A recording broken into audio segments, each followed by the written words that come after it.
Good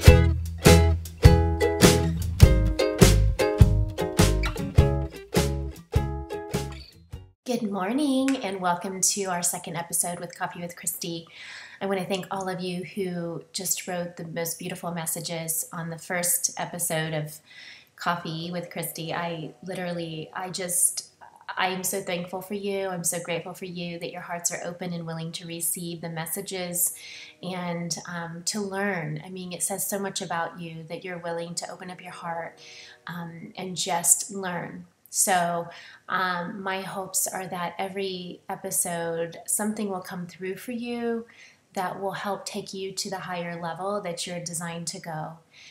I want to always start off the morning with paying gratitude for everything in our life, and this is going to be very important for your journey. Don't take a day, don't ever, ever, ever take a day where you don't pay gratitude.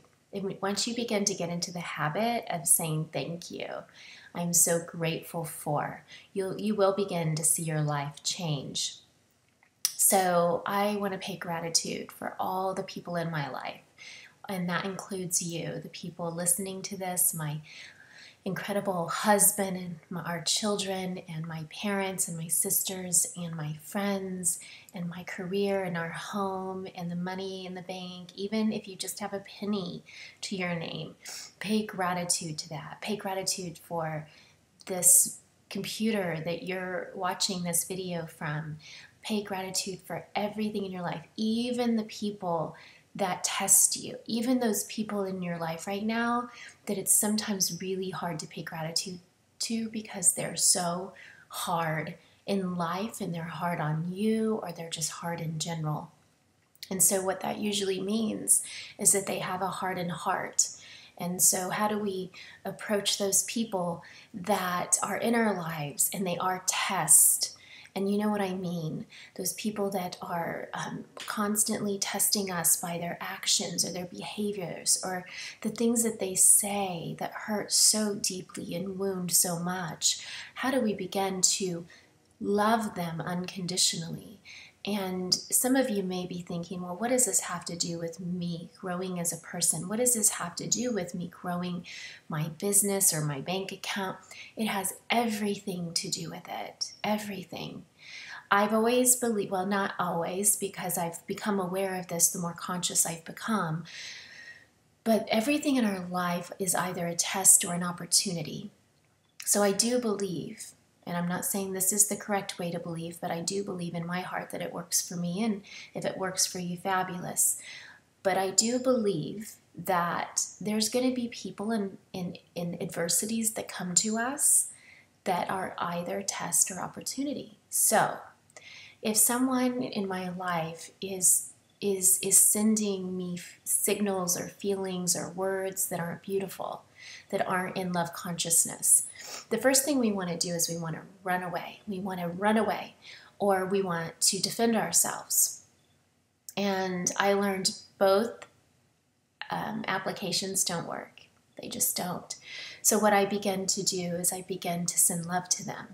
And I imagine them in their very best image. Because what they're saying is that really it's a call for love. It's a cry for love. It's I feel alone. I feel scared. I don't feel worthy. You don't know what their story is. And a lot of times they misperceive you or your intention or your motivation.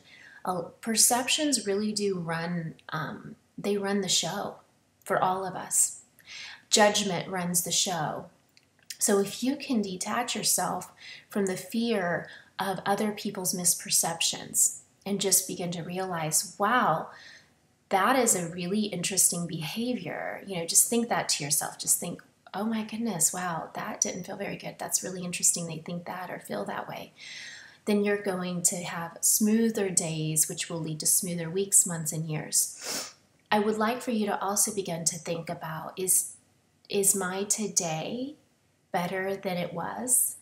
And what I mean by that is, if you're better today as a person than you used to be, then you're doing the right things. It doesn't matter the time that it takes for you to reach your journey, because actually your whole life is a journey. as you know. I mean, it's enjoying the journey. You know, I remember times in my business I would get so anxious and I would just go, go, go, go, go, go, go, go, which was beautiful, and it helped me get to where I needed to go. But sometimes I wasn't conscious in the process.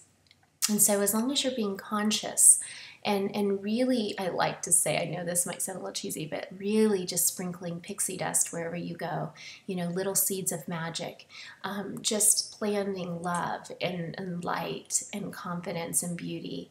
And then you're going to really begin to sow a lot more beautiful things in your life. I believe it was Eleanor Roosevelt who once said, do something every day that frightens you. And that's really powerful to me, because it's easy for us to stay in the box. It's easy for us to conform to society's perceptions of what society thinks we should be, or what we should say, or what we should do. But I lived behind a mask for a very long time, pretending to be what I thought the world wanted me to be. And I found myself extremely unhappy. I found myself just struggling to find who Christy was. And I just was trying to be liked by people. And what I found was that while I was working so hard to meet up to the perceptions of everybody else, I didn't love myself. And what is love? You know, what does it mean if we can't love us? We can't fully give to other people if we really don't love us. One of the recipes I give to help people to heal the areas of their life where they're not feeling loved is to date yourself for 30 days. Okay, so you don't have to tell anybody about this. This can be our secret. But what I mean by this is that for 30 days, you treat yourself like a king or a queen. You know, draw yourself a bubble bath and put rose petals in it.